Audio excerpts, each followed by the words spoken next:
dari saya yang penasaran dulu. Boleh menyebutkan nama lengkap? Nama lengkap, nama asli, nama panggung, asli. nama panggilan. Nama asli dulu. Nama asli. Aku perkenalan ke kamu atau ke kamera nih? Bebas. Bebas. Iya, bebas. Oke. Halo semuanya, nama aku Safira, biasa dikenal sebagai Safira Nia. Aku dari Jember. Biasanya suka cosplay. Terus itu nama asli? Nama asli. Oh, Nama asli. Lucu sih ceritanya. Gimana? Jadi dulu tuh kan aku join cosplay karena cosplay tuh dikenal dengan teman-teman yang punya nama panggung tuh. Aku pertama kali datang ke event waktu itu. Terus pakai seifuku kan. Sempat orang-orang udah ngira aku cosplayer padahal enggak kan. Terus kayak namanya siapa gitu, salah satu cosplayer nanya namanya siapa gitu, Safira gitu. Terus dia bilang nama panggungnya siapa gitu. Hah? Harus ya gitu. Iya, kalau cosplay kamu harus punya nama panggung gitu. Ya gitu sih kayak. Maksud? Ya Safira gitu. Karena dulu nggak ada niatan begini ya, dan setelah lama di cosplay ternyata memang teman-teman semuanya rata-rata punya nama panggung ya. Itu keren banget sih menurutku, dan aku udah terlanjur pakai nama Safira dari awal gitu. Dan aku takutnya kalau aku punya nama panggung, nanti kalau dipanggil nih, kalau misalnya aku nama panggungku Yui gitu, aku dipanggil gitu terus nggak noleh gitu takutnya. Saya kan udah biasa seumur-umur dipanggil Safira terus. Iya. Berarti nama panggungnya Safira. Lokal sekali ya kan.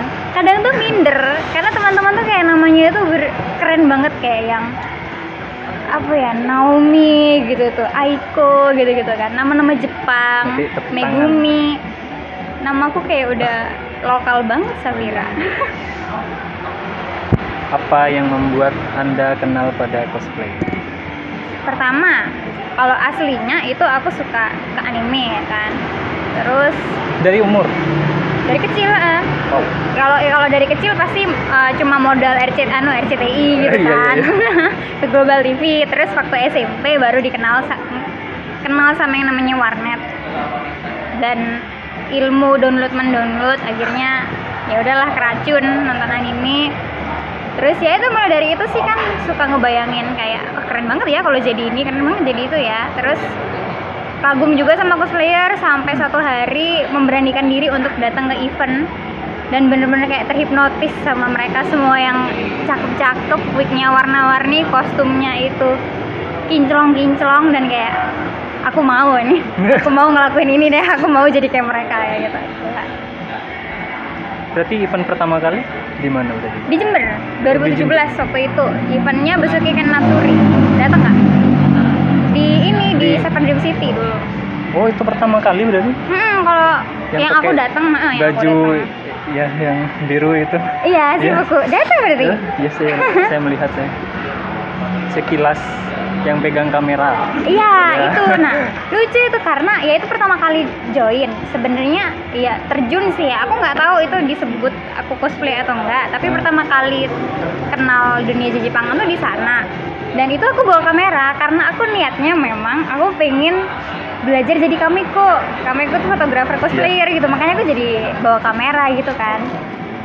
Terus giliran habis gitu aku daftar komunitas kan, dan itu bener-bener aku ngisi form itu aku sebagai kamiko gitu loh. Tapi kok lama-lama jadi kegait pengen jadi cosplay juga gitu, akhirnya terusan deh. Terus pertama kali yang bener-bener nge-cosplay? Bener-bener nge-cosplay itu di Surabaya. Itu event kelas 2018. Kayak sok-sokan banget gitu, event pertama langsung Surabaya. Soalnya waktu itu rame-rame kan sama komunitas. Iya. Itu deh. Itu kesananya sendirian atau udah kenal sama grup gitu? Udah, jadi itu kan pertama ke event Jepangan pertama kan bulan November. Habis gitu aku join komunitas cosplay Jember. Terus eventnya kan sekitar bulan Januari atau Februari, jadi waktu itu berangkat bareng. Kalau teman-teman Jember kan biasa gitu, kalau event luar kota kita sewa bis, terus kita berangkat rame-rame deh gitu, jadi nggak sendirian. Berarti itu pertama kali ya? Itu pertama kali yang bener-bener full cosplay sebagai karakter. Terus kan saya ini penasaran sama yang kok bisa jadi MC atau gimana ceritanya itu? Modal nekat sebenarnya ya. MC aku pertama kali MC.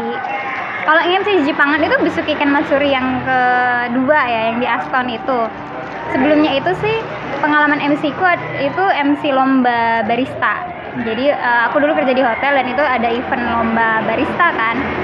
Dan kebetulan karena aku orangnya yang paling cerewet di sana di hotel, jadi kayak yaudah deh Fir, kamu kalau bisa ngomong sama kita berarti kamu bisa ngomong di publik gitu ya kan, kayak ya udah deh, kayak langsung aja dikasih mikrofon kayak kamu mulai sekarang jadi MC-nya kita. Terus ya udah deh, modal dari sana, terus ternyata kok agak-agak bisa ya, kayaknya bisa. Terus ya udah deh, pede-pede aja ditawarin kayak kamu MC, jadi MC Basuki Ken Matsuri enggak? Terus kayak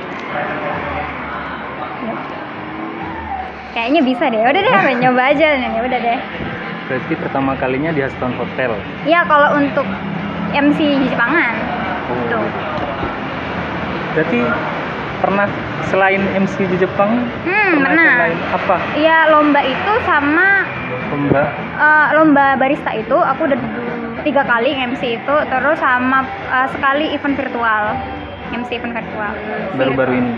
Baru-baru ini. Sebelum-sebelumnya?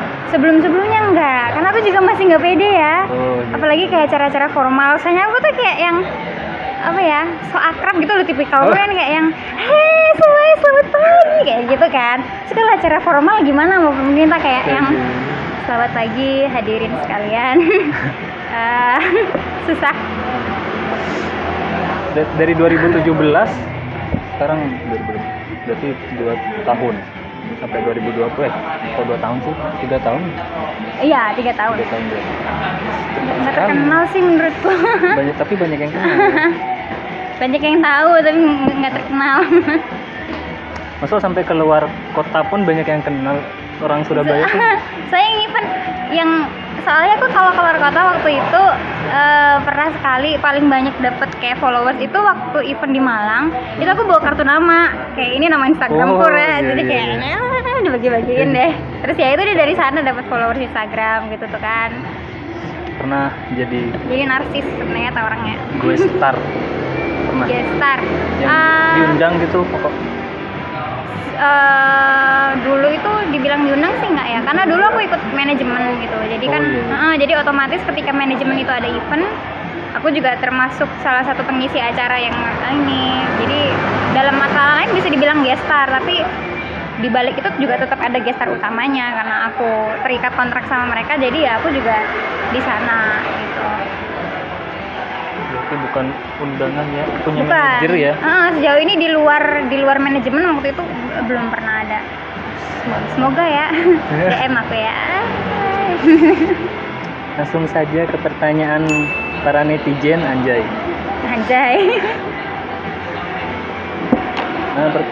Nanyanya ini, kenapa Mbak Safira cantik banget? Apa rahasianya? Saya pengen cantik kayak mbaknya. Apa rahasianya? Jangan-jangan yang tanya cowok lagi. Bener. Gitu lah. Apa rahasianya? Ini dijawab beneran. Terserah mau jawaban bercanda, jawaban serius, atau pakai skincare apa, bisa promosi gitu ya. Parah. Nggak tahu. Ya, loncatin aja deh. Wadaw, ini berat lumayan ini. Sudah menyesali apa saja selama hidup? Parah. Menyesali. Yes. Oh, salah satu penyesalanku adalah aku sekarang 22 tahun ya. Dan aku baru nemuin passionku di dunia entertain itu ketika umurku udah 20 tahun. Huh? 19-an tahun. Iya. Aku baru nemuin passionku pengen bergerak di entertain itu di umur 19 tahun. Jadi selama 19 tahun aku hidup itu bener-bener nggak punya hobi, bener-bener nggak punya passion selain ya nonton anime pun aku nggak ada cita-cita untuk cosplay gitu, kayak yang ya udahlah ya gitu. Jadi kayak selera musik ya aku ngikut sama teman-teman gitu, terus kayak style baju juga aku ngikut. Jadi nyesel banget sih, aku mikir berapa banyak kesempatan yang bisa aku lakuin dulu ya kalau memang aku kayak iya aku mau belajar musik, aku pengen belajar cosplay, aku pengen belajar operasiin kamera, aku pengen belajar bikin konten. Karena dulu aku bener-bener kayak gitu, dan nyesel karena sekarang ya nggak tua-tua banget, tapi kan kita ada prioritas yang lain gitu kan. Ketika udah dewasa, aku harus prioritas untuk cari kerja, untuk berpenghasilan, sedangkan dibilang agak telat ya untuk kayak aku sekarang kan belajar musik gitu kan. Masih belum telat sih, sebelum umur 25 tahun. Nah ya itu coba telat banget kayak sekarang aku mau belajar alat musik gitu ya. Aku kayak udah dengan segala kemalasanku dan segala kesibukan akhirnya kayak nggak jalan gitu kan. Terus mau bikin konten terus ternyata belum begitu banyak tahu tentang ini semua gitu tuh loh. Gitu, jadi nyesel karena kenapa nggak dari dulu sih Fir, kayak kamu nemuin minat di sana gitu loh. Ternyata di balik sosok yang terlihat ya. Iya. Ada seperti itunya. Iya, ternyata aku bener-bener dulu hidupku bener-bener bland, bener-bener kayak nggak punya hobi, nggak punya apa-apa gitu loh. Bukan iya itulah. Jadi dulu tuh aku cita-cita pun juga nggak ada gitu loh. Jadi cuma ya udah kalau lulus sekolah ya cari kerja gitu sampai mati nanti. Aku nggak pernah ngerasa aku punya kelebihan di public speaking atau punya kelebihan di entertain orang. Aku juga selalu insecure kayak aduh aku bisa apa sih nanti gitu loh. Nyanyi juga aku selalu ngerasa aduh nggak bakal mungkin aku punya bakat di sana gitu loh ya kan. Terus mau jadi model, aduh aku tuh nggak bisa pose, nggak bakal bisa, aku nggak tinggi, nggak bisa jadi model. Akhirnya dengan segala overthinking itu yang bikin aku nggak mau ngapa-ngapain dulu waktu sekolah. Jadi bener-bener kayak di sekolah belajar, berteman pun ya juga itu aja gitu. Aku juga gak begitu punya skill dalam sosialisasi ternyata. Wow. Oh iya, langsung penasaran sama kok bisa mikir ke belajar menyanyi. Itu jadi sebenarnya keluargaku itu aku punya 2 saudara kan. Kakak pertama aku tuh penyanyi, kakak kedua aku tuh basis gitu. Dan dari dulu dibilang nggak begitu ya, udah kenal permusikan dari dulu gitu loh. Cuma ya karena dari dulu aku ya nggak punya passion di sana ya. Jadi nggak pernah kepikiran untuk pengen berkarir atau ngembangkan ke sana. Karena juga udah minder nih, kakak-kakakku udah dewa-dewa tuh kayak aduh gak bakal bisa aku kayak mereka gitu. Suatu hari temenku sempat ngajakin kayak cover gitu kan, sempat ngajakin cover bareng. Terus ya dulu tuh masih juga nggak begitu bisa nyanyi ya, dan aku juga kayak karena dia temenku waktu itu sempat rekaman gitu kan, karena dia temenku aku pikir dia bilang suaraku bagus karena dia temenku gitu kan, nggak mungkin kayak ini cuma biar aku nggak sakit hati gitu. Ya itu terus suatu hari karena ada tawaran dari yang memang bener-bener nggak kenal gitu loh, bener-bener nggak kenal. Terus dia nawarin, ayo collab gitu, kita bikin ini sama Kuma Musik waktu itu kan. Ayo kita bikin cover tentang ini. Terus aku bilang suaraku nggak enak gitu kan. Terus ternyata mereka juga udah research untuk suaraku gimana, dan mereka bilang ya cukup lah kayak gitu tuh loh. Dan setelah ya itu karena diomongin sama orang yang aku pikir nggak bakal mungkin bias gitu loh ya kan, nggak mungkin, karena dia bukan dari kayak kenalanku. Mereka aku pikirkan dulu kayak orang-orang bilang suaraku bagus karena nggak pengen aku sakit hati aja gitu. Dan mulai dari itu aku akhirnya kayak percaya diri kan. Terus ya udah ternyata kayak seru banget dan aku suka banget. Akhirnya mendalami lah, ya itu telat. Sampai ikutan les vokal, terus belajar main instrumen juga gitu. Ya setelah dapet percaya diri kayaknya aku bisa deh, kayaknya aku bisa gitu. Ya udah deh akhirnya coba deh.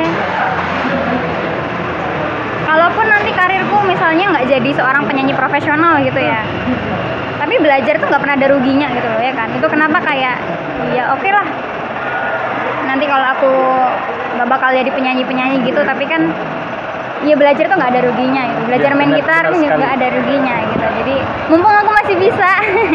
Mumpung masih muda. Masih muda. Pertanyaan selanjutnya. Aduh, ini perlu dipertanyakan nggak ini?